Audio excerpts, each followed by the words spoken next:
से भी आज बड़ा अफसोसजनक है कि आज ज्योतिराज सिंधिया जी सर्वे सर्वा हैं, उसके बाद भी गायत्री राजे जी को, जो हमारी सम्मानीय विधायक हैं, उनको अगर मंत्रिमंडल में स्थान न मिल पाना ये देवास के लिए दुर्भाग्यपूर्ण है। मैंने तो कहा है कि कहीं ना कहीं वर्तमान में कोई पनौती है, इस पनौती को हम सबको मिलकर नष्ट करना चाहिए, जिससे देवास का जो सर्वनाश हुआ है उसका हम सर मस्तिष्क ऊंचा उठ सके, देवास के लिए हम कुछ कर सकें, ऐसी कामना मैंने की है। और इसको मैं फिर पुनः दोहराऊंगा कि इसको राजनीतिक चश्मे से नहीं देखा जाना चाहिए, यह एक देवास के नागरिक का दर्द है।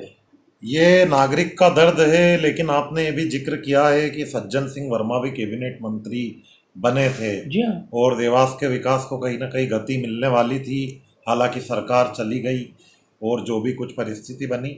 लेकिन अब आपका क्या मानना है, क्यों नहीं बनाया गया मंत्री? क्या गुटबाजी है या क्या सिर्फ एक ही गुट को तरजीह मिली मंत्रिमंडल में? आपका क्या कुछ कहना है? देखिए, तिकड़मबाजी और पैसों के बलबूते पे इस तरह के जो कृत्य किए गए, उससे सर्वनाश भारतीय जनता पार्टी के उन नेताओं का भी हुआ है जिन्होंने अपने खून से, अपने पसीने से इस पार्टी को सींचा है।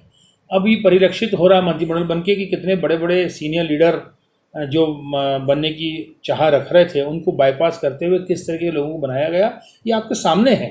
क्या 24 सीट पर असर डालेगा ये पूरा? निश्चित रूप से भारतीय जनता पार्टी के कार्यकर्ता व्यथित है इस तरीके से। आज रमेश मेंदोरा जी को नहीं लिया गया है, चेतन कश्यप जी को नहीं लिया गया है, गायत्री राजे को नहीं लिया गया है, ऐसे कई, मतलब हमारे, मैं देवास के उसमें बात करूं तो ऐसा नहीं है कि आशीष शर्मा जी भी हमारे बड़े युवा ऊर्जावान नेतृत्व है, और ऐसे कई जगह पर हैं।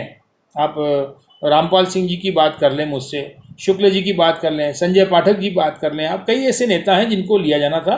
और इस तरह से गौरीशंकर बिसेन जी हैं। आखिर क्या दिखाना चाह रहे हैं? क्या इन गद्दारों को, जिनकी वजह से आज कांग्रेस को तो नुकसान हुआ ही हुआ, भारतीय जनता पार्टी में उथल पुथल मच गई, ऐसी क्या आवश्यकता आपको सरकार बनाने की? ऐसी सरकारें कुर्बान कर देना चाहिए। संगठन सर्वोपरि होना चाहिए, कार्यकर्ता सर्वोपरि होना चाहिए, न कि विध्वंसकारियों को प्रेशर देके इनको बढ़ावा देना चाहिए। आपने जो अफसोस पत्र लिखा, कम से कम उससे ये तो जाहिर हो गया कि देवास की जनता का ही प्यार श्रीमंत राजमाता साहब के साथ नहीं बल्कि कांग्रेसियों का भी है। और जब विपक्ष का भी लाड़ और दुलार और इतना ख्याल जब विपक्ष भी रख रहा है, तो मुझे नहीं लगता है कि किसी मंत्री पद की आवश्यकता है देवास विधायक को। ये भारतीय जनता पार्टी संस्कारों की पार्टी है, और यहाँ पर जो भी निर्णय लिए जाते हैं वो संगठन के लिए जाते हैं और वो सर्वमान्य और सर्वोपरि होते हैं। रवि जैन, विधायक प्रतिनिधि देवास।